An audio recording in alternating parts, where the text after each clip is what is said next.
ഇപ്പോൾ സോഷ്യൽ മീഡിയയിൽ മുഴുവൻ കോഴി പ്രയോഗമാണ്. കോഴി എന്ന് നമ്മൾ ആരെയാണ് വിളിക്കാറുള്ളത് എന്നൊക്കെ എല്ലാവർക്കും അറിയാം. അപ്പോൾ ഇപ്പം മറ്റാരുമല്ല, യൂത്ത് കോൺഗ്രസ് സംസ്ഥാന പ്രസിഡൻ്റായിട്ടുള്ള രാഹുൽ മാങ്കൂട്ടത്തിൽ MLAക്ക് നേരെയാണ് ഈ ഒരു പ്രയോഗങ്ങൾ മുഴുവനും വരുന്നത്.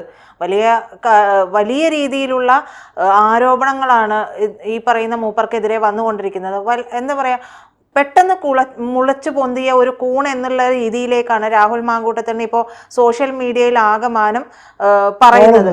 അതെ, ആ ട്രോളുകയാണ്. കാരണം അതിൻ്റെ തിളപ്പിൽ ചെയ്തു കൂട്ടിയിട്ടുള്ള കാര്യങ്ങൾ എന്നൊക്കെ പറയുന്നുണ്ട്. ഇപ്പോൾ ഇതിൽ ഒരു സംഭാഷണം, യുവതിയുമായിട്ടുള്ള ഒരു സംഭാഷണം ലീക്ക് ഔട്ട് ആയിട്ടുണ്ട്. അതിൽ ചോദിക്കുകയാണ്, ഈ കൊച്ചു വളർന്നിട്ടുണ്ടെങ്കിൽ, കൊച്ചിനെ നീ വളർത്തിയിട്ടുണ്ടെങ്കിൽ തന്തയായിട്ട് ആരെ ചൂണ്ടിക്കാണിക്കും? ഒരു സ്ത്രീയോട്, ആ സ്ത്രീയുമായിട്ട് ബന്ധത്തിൽ ഏർപ്പെടുകയും ആ സ്ത്രീ പ്രഗ്നൻ്റ് ആവുകയും ചെയ്തതിന് ശേഷം ചോദിക്കുകയാണ്, ഇതിന്റെ തന്തയായിട്ട് ആരെ ചൂണ്ടിക്കാണിക്കുക? ഇതിന് അപ്പോൾ യുവതി പറയുന്നത്, എനിക്ക് മറ്റാരെയും ചൂണ്ടിക്കാണിക്കാനില്ല, ചൂണ്ടിക്കാണിക്കേണ്ടത് മാനത്തുനിന്ന് പൊട്ടി വീണതല്ലോ എന്നാണ് ആ കുട്ടി ചോദിക്കുന്നത്. അപ്പൊ ഈ സംഭാഷണത്തെ പറ്റി രാഹുൽ തള്ളിക്കളയുക, അങ്ങനെ എന്റെ സംഭാഷണമൊന്നും അല്ല, പക്ഷെ ശബ്ദം കേട്ടാൽ നമുക്ക് മനസ്സിലാവുകയും ചെയ്യുമല്ലോ ആരാണ് എന്നുള്ളത്. പക്ഷേ ഇപ്പോൾ ഹണി ഭാസ്കർ കൃത്യമായിട്ട് പറഞ്ഞിട്ടുണ്ട്, ഇങ്ങോട്ട് ചാറ്റ് ചെയ്യാൻ വന്നതിന് ശേഷം ഇയാൾ വളരെ മോശമായിട്ട്, ഇവരെക്കുറിച്ച് മോശമായിട്ട് സംസാരിച്ചെന്നാണ് ഹണി ഭാസ്കർ പറഞ്ഞിരിക്കുന്നത്. എതിർ പാർട്ടിയിൽ നിന്നുള്ളവർ പോലും തന്നോട് ഇങ്ങോട്ട് ചാറ്റ് ചെയ്യാൻ വരുമെന്ന് ഗമ പറഞ്ഞു. അന്ന് കൂട്ടത്തിലുണ്ടായിരുന്നവരാണ് തന്നോട് ഇക്കാര്യം വെളിപ്പെടുത്തിയത്. ധൈര്യമുണ്ടെങ്കിൽ രാഹുൽ മാനനഷ്ട കേസ് കൊടുക്കട്ടെ എന്നും നേരിടാൻ തയ്യാറാണെന്നും ഹണി ഭാസ്കർ പറയുകയാണ്. അത്രയും തൻ്റെ അടുത്തുള്ളൊരു സ്ത്രീ പറയണമെങ്കിൽ അവർ വെറുതെ പറയും. ഒന്നാമത്തെ കാര്യം എന്ന് പറഞ്ഞാൽ, സ്ത്രീകൾ അങ്ങനെ വെറുതെ ചെന്നൊന്നും ഒരാൾക്കെതിരെ അപമാനിക്കാൻ വേണ്ടിയിട്ടൊന്നും ആരോപണം ഉന്നയിക്കില്ല. അങ്ങനെ ഉന്നയിക്കുന്നത് വളരെ കുറച്ചായിരിക്കും. അത് 1000-ൽ 1-ഓ 2-ഓ, ഇല്ലെങ്കിൽ ഈ പറയുന്ന വിവാഹ വാഗ്ദാനം നൽകി പീഡിപ്പിച്ചു എന്ന് പറഞ്ഞു, ഇല്ലെങ്കിൽ കിട്ടാതെ പോയതിന് ശേഷം, അതായത് പ്രണയം, സാഫല്യം, നഷ്ടവും ഒക്കെ ഉണ്ടായതിന് ശേഷമായിരിക്കും അങ്ങനെയൊക്കെ പറയുന്നത്. അതിന് എന്തെങ്കിലും കാരണം ഉണ്ടായിരിക്കും. അതുപോലെ ഇതൊരു പൊതുപ്രവർത്തകനെതിരെയാണ് ഇത്രയും ശക്തമായ ആരോപണം വരുന്നത്. എന്നാൽ ഭയക്കും പലരും. അപ്പൊ ഈ രാഹുൽ ഇതെല്ലാം നിഷേധിക്കുന്നുണ്ട് എന്നുള്ളതാണ്. അങ്ങനെ നിഷേധിച്ചിട്ട് കാര്യമില്ല, ഇത്തരത്തിൽ ഗുരുതരമായിട്ടുള്ള ആരോപണങ്ങൾ വരുന്നുണ്ട് എന്നുള്ളതാണ്. അപ്പോൾ ഈ പറയുന്ന ഹണി റോസിന്റെ കുറിപ്പിന്റെ പൂർണ്ണ രൂപം ഇങ്ങനെയാണ്: രാഹുൽ മാങ്കൂട്ട അനുഭവം എന്ന് പറഞ്ഞാണ് എഴുതിയിരിക്കുന്നത്. നിങ്ങളെ എനിക്ക് വ്യക്തിപരമായി അറിയില്ല. കഴിഞ്ഞ ദിവസങ്ങളിൽ മാധ്യമങ്ങളിൽ നിങ്ങളുടെ പെൺവിഷയവുമായി വാർത്തകൾ വരും വരെയും എനിക്ക് നിങ്ങളുടെ വ്യക്തിപരമായ വിഷയങ്ങളൊന്നും തന്നെ അറിയില്ല. അതുവരേക്കും രാഷ്ട്രീയത്തിലെ നിങ്ങളുടെ ഒട്ടും മാതൃകാപരമല്ലാത്ത പ്രവർത്തികളെക്കുറിച്ചല്ലാതെ വ്യക്തിപരമായ വിഷയങ്ങൾ ധാരണ ഉണ്ടായിരുന്നില്ല. ഞാൻ ഓരോ യാത്ര പോയി വരുമ്പോഴും യാത്രാസ്നേഹികളായ മനുഷ്യർ ആ യാത്രയെക്കുറിച്ചും നാടിനെക്കുറിച്ചും യാത്ര പോകാനായി വിവരങ്ങൾ തിരക്കി പലപ്പോഴും വരാറുണ്ട്. ഞാൻ പറയാറുമുണ്ട്, രാഷ്ട്രീയത്തിൽ ആജീവനാന്തകാല ശത്രുക്കൾ രാഷ്ട്രീയക്കാർക്കിടയിൽ പോലും ഇല്ലാതിരിക്കെ അതൊക്കെ വിയോജിപ്പുകളായി കാണുന്ന ഞാൻ ഇതര രാഷ്ട്രീയത്തിൽപ്പെട്ട ഒരാൾ എന്നോട് മിണ്ടാൻ വന്നാൽ ഉടനെ അതെടുത്ത് അയാൾക്കെതിരെ പോസ്റ്റ് അധിക്ഷേപിക്കാൻ മെടുക്കിടുന്ന വ്യക്തിയല്ല. രാഷ്ട്രീയ വിയോജിപ്പുകൾക്കിടയിലും മാന്യമായി ഇടപെടുന്ന മനുഷ്യരോട് മാന്യതയോടെ ഇടപെടാൻ പറ്റും എന്നുള്ളതാണ് എൻ്റെ രാഷ്ട്രീയ ശരി ബോധ്യം. ഈ ജൂൺ 9 ഞാൻ ശ്രീലങ്കൻ യാത്ര നടത്തുന്ന സമയം നിങ്ങൾ അന്ന് എൻ്റെ ഇൻസ്റ്റാ മെസ്സഞ്ചറിൽ ആദ്യമായി വന്നു. എൻ്റെ ഫോട്ടോയ്ക്ക് ഹൃദയം അയച്ചുകൊണ്ടായിരുന്നു നിങ്ങളുടെ തുടക്കം. യാത്രയുടെ ഡീറ്റെയിൽസ് തിരക്കിക്കൊണ്ട് ശ്രീലങ്ക പോകാൻ പ്ലാൻ ഉണ്ട് എന്ന് പറഞ്ഞതുകൊണ്ട് ഒരു മുൻവിധികളുമില്ലാതെ നിങ്ങൾക്ക് ഞാനത് വിശദീകരിക്കുകയും ചെയ്തു. ശേഷം നിങ്ങൾ നിലമ്പൂർ ഇലക്ഷനെക്കുറിച്ച് ഇടത് സ്ഥാനാർത്ഥി തോൽക്കുമെന്ന് വെച്ചും പോയി. രാവിലെ നോക്കിയപ്പോൾ നിങ്ങളുടെ മെസ്സേജുകളുടെ തുടർച്ച കണ്ടു. ചാറ്റ് നിർത്താൻ തനിക്ക് ഉദ്ദേശമില്ല എന്ന് അതിൽ നിന്നും എനിക്ക് കോഴിക്കാട്ടം മണത്തതിനാൽ നിങ്ങൾക്ക് റിപ്ലൈ തന്ന് നിങ്ങളെ പ്രോത്സാഹിപ്പിച്ചില്ല. ഞാൻ മറുപടി തരാത്തത് കൊണ്ട് ആ ചാറ്റ് അവിടെ അവസാനിച്ചു. നിങ്ങളുമായുള്ള എൻ്റെ ആദ്യത്തെയും അവസാനത്തെയും കമ്മ്യൂണിക്കേഷൻ അതായിരുന്നു.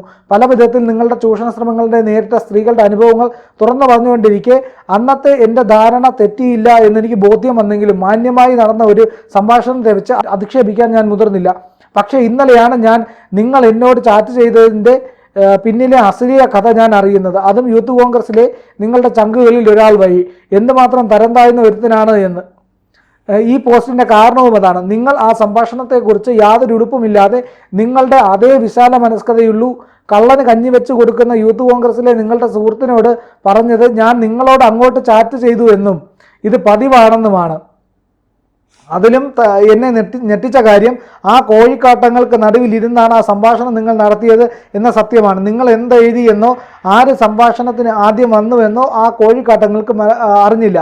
നിങ്ങൾ പറഞ്ഞതും വിശ്വസിച്ച് കോഴിക്കാട്ടങ്ങളിലെ മറ്റൊരു കോൺഗ്രസ് പ്രവർത്തകൻ, നിങ്ങളുടെ തോളിൽ നിരന്തരം കൈയിട്ട് നടക്കുന്ന നേതാവ് എൻ്റെ ഒരു സുഹൃത്തിനോട് ഈ കാര്യം പറഞ്ഞു വന്നപ്പോൾ ആ വ്യക്തി കിൻഡൽ കനത്തിൽ മറുപടി തിരിച്ചു നൽകി.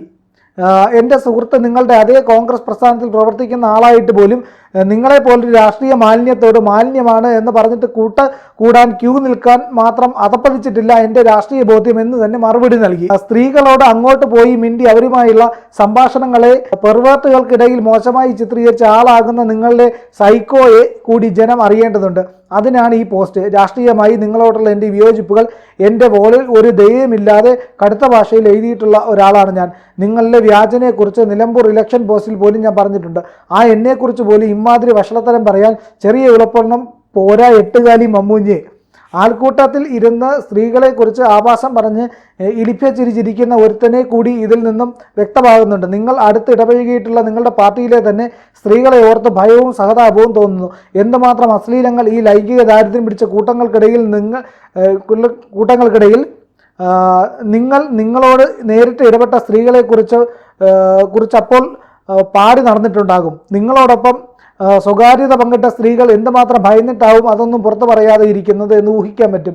ഇന്നൊരു യൂത്ത് കോൺഗ്രസ് പ്രവർത്തക പറഞ്ഞ കാര്യം നിങ്ങളടക്കമുള്ള യൂത്ത് കോൺഗ്രസിലെ സകല പ്രവൃത്തികളെക്കുറിച്ചും വ്യക്തമായ ധാരണ ഷാഫി പറമ്പിലിനുണ്ട് എന്നാണ്. നിയമസഭയിൽ പോയി സ്ത്രീകൾക്ക് വേണ്ടി വലിയ പ്രസംഗം നടത്തുന്ന അയാൾ യൂത്ത് കോൺഗ്രസിലെ സ്ത്രീലംബടന്മാർക്കെതിരെ യൂത്ത് കോൺഗ്രസ് പ്രവർത്തകർ കൊടുത്ത ഒരൊറ്റ പരാതി പോലും ഗൗനിക്കാറില്ല എന്നാണ്. ആ സ്ത്രീ കൊടുത്ത പരാതി പോലും ഗൗനിച്ചില്ല എന്നാണ്. കോൺഗ്രസ് പ്രവർത്തക ആയതുകൊണ്ട് മാത്രം അവർ എഴുതാതെ ഇരിക്കുന്നു എന്നാണ്. എത്ര ഗതികെട്ടിട്ടാവും ഈ തെമ്മാടിക്കൂട്ടത്തെക്കുറിച്ച് എന്നോട് ഇങ്ങനെ പറഞ്ഞത് എന്നാണ് പറയുന്നത്. ഒരു പീഡനം നടത്തിയതിനേക്കാൾ അറപ്പ് തോന്നേണ്ടത് ഒരിക്കൽ മിണ്ടുകയോ വിശ്വസിച്ച് കൂടെ നടക്കുകയോ സ്വകാര്യത പങ്കിടുകയോ ചെയ്ത സ്ത്രീകളെക്കുറിച്ച് ആ സ്വകാര്യത പാടി നടക്കുകയോ തൻ്റെ മനോവൈകല്യം പോലെ കഥകൾ പടച്ചു വിടുകയോ ചെയ്ത ആഭാസന്മാരാണ്. ട്രോമയിൽ അകപ്പെട്ട സ്ത്രീകൾക്ക് ഒരിക്കലും പുറത്തു വരാൻ സാധിക്കാത്ത വിധം ആ നിറം പിടിച്ച കഥകൾ അവരെ നശിപ്പിച്ചു കളയും. അത്തരം ആൺകൂട്ടങ്ങൾ സ്ത്രീകൾക്കുണ്ടാക്കുന്ന അപകടം ചെറുതല്ല. അവർക്ക് മാപ്പില്ല, മാന്യതയുള്ള മറുപടി അർഹിക്കുന്നില്ല. ഇങ്ങനെ നീണ്ടുപോവുക ചാറ്റിൽ ഈ പറയുന്ന എഴുത്ത്. അപ്പം അതിനകത്ത് അവർ രാഷ്ട്രീയത്തിൽ തുടരാൻ പോയിട്ട് സ്ത്രീകളുള്ള പ്രദേശത്ത് പോലും അടുപ്പിക്കാൻ പറ്റാത്ത അന്തസ്സില്ലാത്ത വർഗമാണ്. അത്തരം ആളുകൾ രാഷ്ട്രീയ തുടർച്ചയിലേക്ക് വരുന്നത് രാഷ്ട്രീയം എന്ന വാക്കിനെ തന്നെ മനുഷ്യവിരുദ്ധമാക്കി കളയും. അതുകൊണ്ട് രാഹുൽ മാങ്കൂട്ടം എന്ന എട്ടുകാലി മമ്മൂഞ്ഞെ, നിങ്ങൾ ഒരു തികഞ്ഞ രാഷ്ട്രീയ മാലിന്യമാണെന്ന് എനിക്ക് വ്യക്തിപരമായി ബോധ്യപ്പെടുത്തി തന്നത് സഖാക്കളല്ല. നിങ്ങളുടെ തോളിൽ കൈയിട്ടും ചാരിയിറങ്ങിയും നൃത്തം ചെയ്തും ഫണ്ട് മോഷണത്തിൽ പങ്കുചേർന്നും ദിവസത്തിലേറിയ സമയവും നിങ്ങൾക്കൊപ്പം ചെലവിട്ട പേരുകേട്ട യൂത്ത് കോൺഗ്രസ് പ്രവർത്തകരാണ്. നിങ്ങളുടെ നെറുകേടുകളെ എത്രമാത്രം മനസ്സിലാക്കിയിട്ടാകും അവരിലൂടെ ഇടതുപക്ഷക്കാരിയായി എന്നിലേക്ക് എത്തിയിട്ടുണ്ടാവുക. മനുഷ്യരോട് ചാറ്റിൽ നടത്തിയ വർത്തമാനങ്ങൾ അത്ര ഗതികെട്ടാലല്ലാതെ പുറത്തുവിടാൻ ആഗ്രഹിക്കാത്ത ഒരാളായിട്ടും നിങ്ങളിലെ നുണയനെ നിങ്ങളുടെ കൂടെ നടക്കുന്ന സ്ത്രീകൾ അറിഞ്ഞിരിക്കേണ്ടത് ഇപ്പോൾ ഏറ്റവും വലിയ അനിവാര്യത ആയതുകൊണ്ട് കമൻറ്റിൽ ചേർക്കുന്നു. ഫണ്ട് മുക്കാനും പെൺവിഷയങ്ങൾക്കും വേണ്ടിയല്ലാതെ നിങ്ങളുടെ രാഷ്ട്രീയ പ്രസ്ഥാനത്തോട് ഏതെങ്കിലും രീതിയിൽ നിങ്ങൾക്ക് ആത്മാർത്ഥത ശേഷിക്കുന്നുണ്ടെങ്കിൽ നിങ്ങൾ ഇനി ചെയ്യേണ്ടത് രാഷ്ട്രീയ ജീവിതം അവസാനിപ്പിക്കുക എന്നുള്ളതാണ്. അതാണ് അന്തസ് എന്ന് പറഞ്ഞാൽ രാഷ്ട്രീയ ജീവിതം അവസാനിപ്പിക്കുകയല്ല, രാജിക്കത്ത് യൂത്ത് കോൺഗ്രസ് നേതൃത്വത്തിന് കൈമാറിയിട്ടുണ്ട്. പക്ഷെ അത് നിഷേധിച്ചു. രാഹുൽ അതും നിഷേധിച്ചതായിട്ടാണ് ഈ വാർത്ത വരുന്നത്. എന്തായാലും രാഹുൽ ഇത്തരത്തിൽ കനത്ത ആരോപണങ്ങളെ കണ്ടിട്ടുണ്ട് പത്തനംതിട്ടയിലെ വീട്ടിൽ വെച്ച് യൂത്ത് കോൺഗ്രസ് അധ്യക്ഷ. പക്ഷെ അവിടെ ഇതെല്ലാം നിഷേധിച്ചു. നിഷേധിച്ചിട്ട് പറയുകയാണ് ഈ പറയുന്ന ഫോൺ സംഭാഷണം, ഈ പറയുന്ന റെക്കോർഡ് വന്നല്ലോ, അത് തെറ്റാണ്, ഇത് നിഷേധിച്ചു. ഈ യുവനടി എന്റെ സുഹൃത്താണ്, അവരെ തന്നെ പറ്റി അല്ല പറഞ്ഞത്. ഇങ്ങനെ എല്ലാ കാര്യങ്ങളും ഇതാണ് നിയമപരമായിട്ട് പോകട്ടെ എന്നൊക്കെയാണ് പറയുന്നത്. അപ്പോൾ പിന്നെ അതുപോലെ തന്നെ മെസ്സഞ്ചറിൽ ഒരു ചാറ്റും ഇപ്പോൾ മനോരമയാണ് കൊടുത്തിരിക്കുന്നത്. യുവനടിയുടെ ആരോപണത്തിന് പിന്നാലെ രാഹുൽ മാങ്കൂട്ടത്തിൽ MLA വീട്ടിലാക്കി കൂടുതൽ തെളിവുകൾ എന്നാണ്. അതെ, രാഹുലിന്റെ ചാറ്റുകളും ശബ്ദ സന്ദേശങ്ങളുമാണ് പുറത്തു വന്നത്. 2020 മുതലുള്ള ചാറ്റുകളും MLA ആയ ശേഷമുള്ള ശബ്ദ സന്ദേശം ഉൾപ്പെടെയാണ് പ്രചരിക്കുന്നത്. ഫേസ്ബുക്ക് മെസ്സഞ്ചറിൽ ഒരു യുവതിയുമായി നടത്തിയ ചാറ്റിൽ യുവതിയുടെ സൗന്ദര്യത്തെ വർണ്ണിക്കുന്നതും സൗഹൃദത്തിനുള്ള ശ്രമം നടത്തുന്നതും പുറത്തു വന്ന സ്ക്രീൻഷോട്ടിൽ കാണാം. ആ സ്ക്രീൻഷോട്ട് അടക്കമാണ് മനോരമ കൊടുത്തിരിക്കുന്നത്. അങ്ങനെ ഒന്നിൽ തൊടുത്തി നിരവധി ആരോപണങ്ങളാണ് വന്നിരിക്കുന്നത്. അപ്പോൾ കോൺഗ്രസ് ഇതിനകത്ത് വ്യക്തമായി ഇടപെടുമെന്ന് തോന്നുന്നു, കൃത്യമായ നടപടി എടുക്കുമെന്ന് തോന്നുന്നു. എന്തായാലും കോൺഗ്രസിലുള്ള സ്ത്രീകളിൽ നിന്ന് തന്നെ അമർഷം വരുന്നുണ്ട്.